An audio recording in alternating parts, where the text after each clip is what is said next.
G'day, I'm Ray here and this is a Yamaha Tenere 700, and today we're installing a luggage rack on this beast to show you how easy it is. Not just any luggage rack though. Today we're installing the Ventura Evo luggage rack.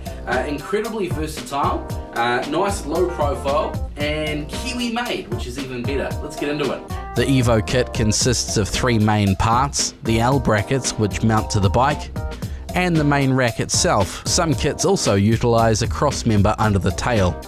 On this bike, we start by removing the 4 bolts holding on the number plate hanger and tail light assembly.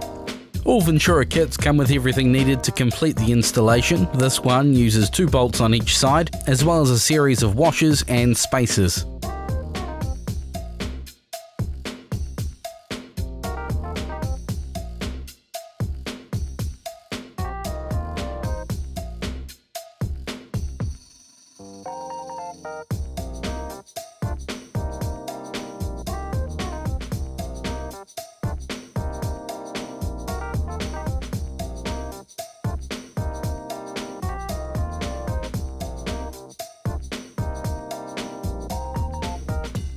Once the L brackets are installed, you have 4 mounting locations for the Evo rack, depending on where you want the weight to sit on your bike.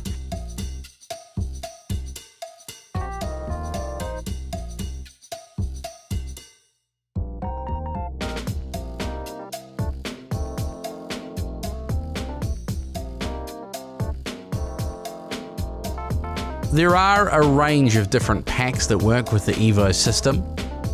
The smallest being the Evo 12 Jetstream, middle size pack the Evo 22, the absolutely massive Evo 60, and there's also the Evo 40, which I've not pictured here.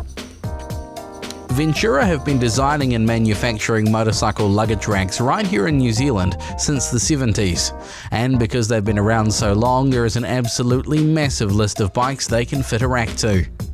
So there you go, an incredibly easy to install, versatile and Kiwi made luggage rack. Talk to your local bike retailer for more information about Ventura luggage racks for your bike.